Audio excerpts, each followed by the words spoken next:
Hello everybody, welcome to this week's edition of The County Seat. I'm your host, Chad Booth. You know, no matter where you live in the country, disasters will strike. If you live in Kansas, it's tornadoes. If you live in flatland Texas, it could be floods. It could be hurricanes in Florida and in the Gulf of Mexico, earthquakes in California, forest fires in the Northwest. In Utah, it could be all or any of them. We've had floods in Washington County, earthquakes along the Wasatch Front. We've had forest fires that have threatened the communities of Harriman recently. They're all here. But the question is, when disaster strikes, who is going to stabilize but not rescue the community? Well, with that report is Susan Wood. This was once a playground for children. Now water covers the grass and laps at the equipment. This used to be a beautiful home, now a pile of rubble. We've all seen seemingly indestructible man-made creations obliterated by fire, earthquake, or flood. Disasters happen, whether we want them to or not. To prepare for these eventualities, Utah counties have developed emergency services to mitigate damage and help save lives where possible. Emergency services is responsible for working to prepare the county to handle emergency events, disasters, and things of that nature.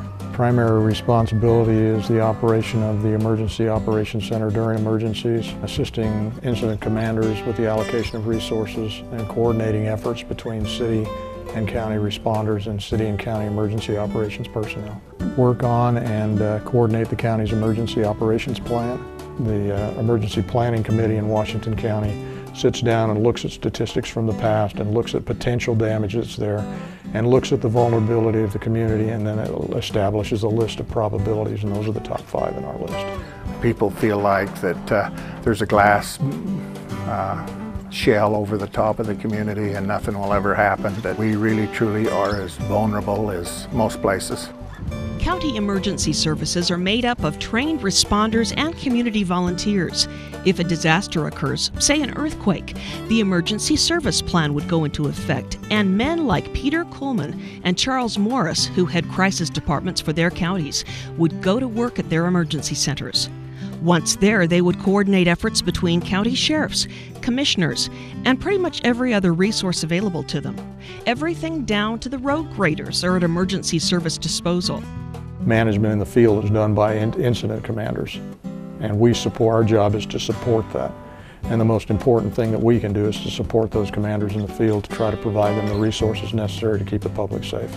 And second to that is to gather the necessary information so that we know what's going on, so that our decision makers can make accurate decisions, and then to relay that information as it's needed to the public so the public can remain safe. Number one priority in all emergency response is public safety. While the plans are in place to help where needed, the emergency service should not be counted on by citizens to swoop in and save the day if and when disaster strikes. Everybody thinks that government will step in and they'll be there to dish out, to provide, to take care of everybody in the time of disaster, and that's not so. People need to know that they themselves are responsible for themselves and that they need to prepare, both in knowledge, both in supplies, everything that goes along with a disaster. Because in catastrophic events, the emergency responders are instantly overwhelmed, and there aren't enough resources and enough personnel to go around. Individual preparedness enhances the individual's ability to help within their neighborhoods. You never know when you may be laying sandbags to protect your property or digging out after an earthquake.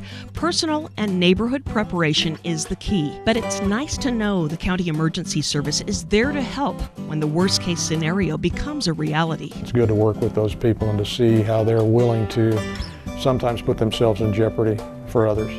It's also good to work with the volunteers in our communities and to know that in our area, individuals care about individuals and are willing to sacrifice to help their neighbors and friends. For the county seat, I'm Susan Wood. You know, everybody thinks about emergency services as being bullhorns driving through the neighborhood or sirens going off in the community. But in 2010, during the floods in Washington County, the emergency services director used a new tool, and a tool that you might not expect. They used Facebook. The social networking sites became their way to keep in touch and keep the community updated. If they needed sandbaggers, they applied for them on Facebook, an interesting new application for social networking that's being fully used by emergency services. Stay with us. When we come back, the county seat will turn its attention to the outmigration, the loss of the most important commodity we have in rural Utah. We'll find out about it in a minute. The State of Utah School and Institutional Trust Lands Administration. SITLA manages 3.5 million acres of Utah lands with the express purpose of furthering the education of Utah students while promoting local industry, oil and gas, even residential development, all at the same time. Through the careful use of trust lands, we distributed more than $22 million to Utah schools last year. The State of Utah School and Institutional Trust Lands Administration, building the state's permanent school fund. In order for there to be adventure, there must first be a land that offers it. In order for there to be discovery, there must first be something undiscovered. It's time you discovered northeastern Utah's dinosaur lands, the trails, water, beauty, and history that have been 65 million years in the making. Take your journey to a destination where adventure is only limited by your imagination. Join us in Uinta County, Undiscovered Utah. Won't you come and play? Zion National Park is TripAdvisor's best national park, and St. George, Utah was named the #1 travel hotspot.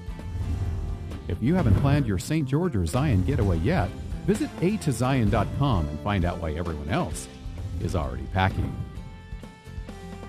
Won't you come and play? St. George, Utah, everything from A to Zion.